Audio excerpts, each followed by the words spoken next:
Warn your friends.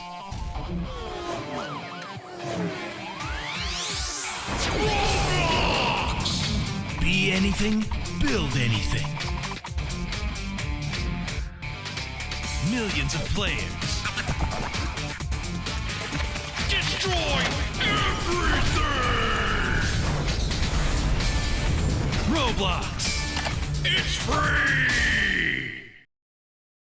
Hey everybody, and welcome to the ROBLOX Classic Event. It's time to finally play games that made Roblox history, like Doomspire Brick Battle, Crossroads, Work at a Pizza Place, and Build to Survive the Zombies, right? No, of course not. What do you think this is? Corporation that actually listens? Instead, we have games that have been on the front page since like 2022. If you remember the Hunt event, it's gonna be like that, but instead, there are 15 games to go through instead of the 100 games that really didn't go well. So well done on making our lives easier. And since the theme of the event is classic, the chosen games will do their best to implement the classic style that Roblox had, and hopefully make it fun. Each game has 5 tokens, and 10 ticks to be collected, but luckily you don't need to complete everything in all of the games to get the prizes, so let's get right into this. Starting off with the lobby, it really represents the retro style that Roblox had, and I really like the look of it. Here you can buy in-game items with tick and character accessories with tokens. Here they advertise their bundle and golden accessories that I will never care about. There's also a quest tab to get ticks and tokens just from around the lobby. Finish the cart ride, play capture the flag with yourself. Complete the obby of glory and the obby of doom. Get out of my way! The obby of doom. Race around the track, guess the characters, and find even more secrets. I really like that they added extra ways to get ticks and tokens just from not having to play any games, because I have a terrible feeling that the games may not live up to my standards. But I've tried this moment, it's time to head into the games now.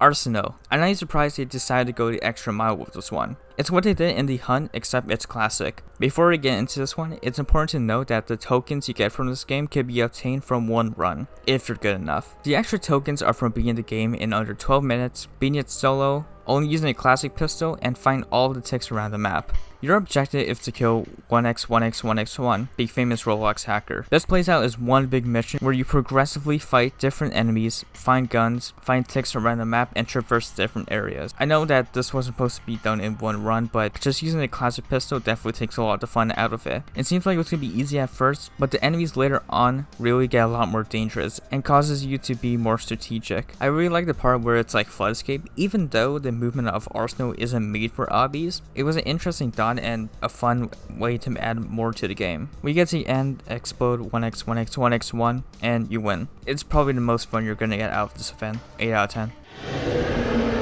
Dragon Adventures, while it looks like a great game, the tasks you do in this game to obtain ticks and tokens are mundane. First, you need to find these pixelated eggs around the map. Where you get enough, a meter will spawn. Destroy it and then incubate the egg to get your token. To even get the ticks, you just need to find them around the map and incubate them as well. Now do this again in at least 4 different islands, where the quota for the egg gets higher in each island, which means spending more time finding these eggs. Yay. They even have a game pass to find these eggs faster. Are you serious? This reminds me of when Tiny Tanks had a game pass to get a better chance of getting the egg. You can make the best looking game with stunning graphics and lighting, but if your game has bland tasks, it doesn't mean that much then. 3 out of 10. Restaurant Tycoon 2 is a fine game by itself, but to be selected as a classic game gives barely any room to expand upon itself. You're given a classic menu starting with the cheeseburger, and you need to serve 150 customers. Nope, scratch that, sorry. 150 classic customers, and these guys don't have a guaranteed chance to come at your restaurant, so you'll be spending a while gathering all of the tokens from this game. As for ticks, while you're just waiting, I guess go around the map and collect ticks. They're not hard to find, and you only need to find 10 of them, so this game is exhausting after a while, so you might as well watch YouTube shorts while you're at it, since this game becomes a waiting game. 2 out of 10. Blade Ball is not a game I enjoy playing, and neither did I even like the event they did. You need to complete quests to get XP and level up to gain tokens. The quests involve just eliminating players, playing games, and gathering ticks. I would like to point out, when I played, I saw no ticks in the game, and therefore I couldn't even get a single token. It was most likely fixed in a later update, but this game shouldn't be chosen as an event. Actually, I'm just gonna let Creekcraft speak on this. Wait, so you're telling me that I have to get every single map that has the ticks in it?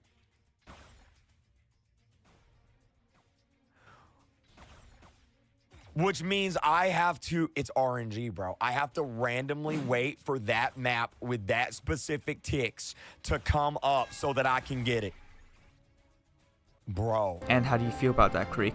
I cannot wait to be done with this game. I hope it's never in another event again, dude. Like, I never want to play this game again. At least they did this 1x1 boss fight, I guess. So there's something. It bugged out, dude. Chat, it bugged out. Look, it bugged out. Never mind, this game sucks. 1 out of 10. Adopt Me, while it's cute, doesn't do anything meaningful. Your job here is to have this teapot grow up by satisfying its needs. And when each time it reaches a new stage, you gain 1 token. It's a very tedious and time-consuming task that I don't find to be fun. The needs for a teapot are going to appear that often, so just do something while you're waiting. As for text, just run around the map and find them, aka look for a tutorial video and follow where they're going. 3 out of 10. Liftopia takes on the task of an Uber driver, where you first need to find the groceries, check them out, and then bring them to the customer. You do this 3 times and get 1 token. It's, I guess, a little bit fun, but it still isn't anything special. As for the text, just find them randomly, I guess. 1 spot in the store for me, but I'm not gonna find the other 9. 4 out of 10.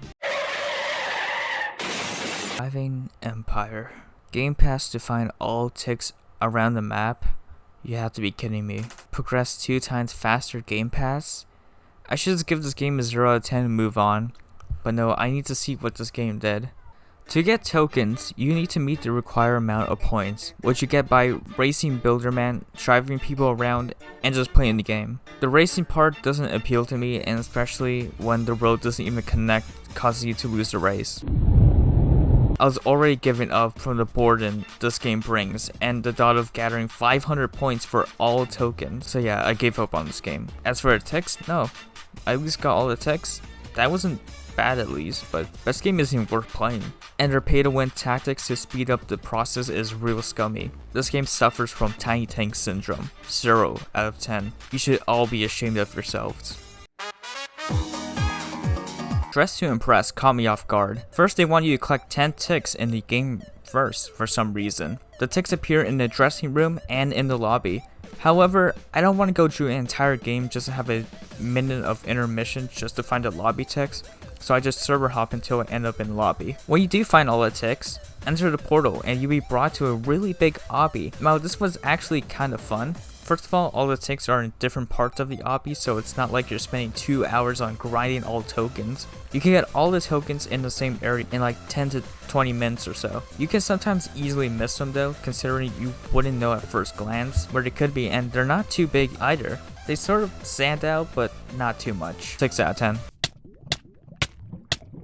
Bed Wars takes on the approach of a siege-type defense game, where you defend your bed from penguins. You can get upgrades and team boosts from different materials, but there's one thing I didn't expect this event to be. It's really difficult. The penguins are ruthless in this. They do so much damage, but that's not all. The penguins are smart. They know how to build and be strategic. And to even get all the tokens, you need to beat wave 10, so good luck. As for the ticks, just find them around. I like how this game works, but it's a pain for sure. 6 out of 10. Destroy the weak! Tower Defense Simulator is exactly what it entails. You play the game on 5 different maps and each map ramps up in difficulty. TDS gives you a preset of towers to choose from to make this actually possible for new players. Each map might take around 8 to 9 minutes to do, which is great. I think it's an ideal amount of time for each map. The bosses aren't really anything special, they're just reused assets. The last map has 2 bosses and they give you a lot of money, so it's pretty fun to just watch your towers take on these guys. Ticks can be found around the map and in the lobby. Overall, I had fun with this one. 7 out of 10.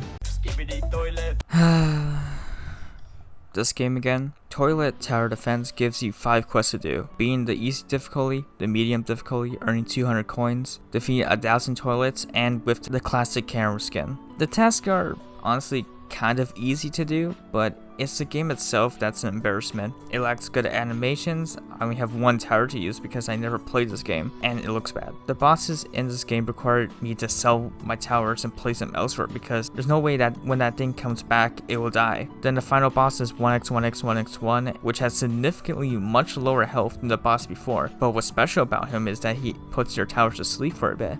When he dies, he does an animation and yeah, you win. Medium difficulty took around 25 minutes to beat, and that was with other people because for some reason scaling in this game is insane. The next thing you know, you're fighting toilets with over 30,000 health. And that's what the classic's camera skin's for, because he does over like 15,000 damage. Ticks can be found randomly. Oh yeah, you get it at this point. It's 5 out of 10. It's okay, I guess. Oh god, Clip It wants you to make TikToks of these 5 characters, which are all found in different environments. Alright guys, this is my TikTok of finding John Doe.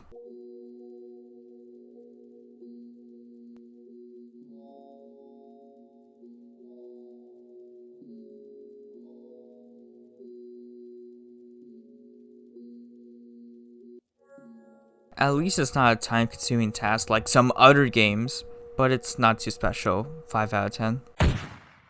Gunfight Arena requires you to find all 10 ticks around the map, which is easy to do until you get down to like 1 or 2 left. When you do find all the ticks, you need to get kills tags with all the weapons. Surprisingly, this game doesn't take that long to get all the tags you need. And plus, this game is kind of fun. The only thing I see what's wrong is that other people will be spawn camping the AI, so getting tags might be tricky to get. 7 out of 10.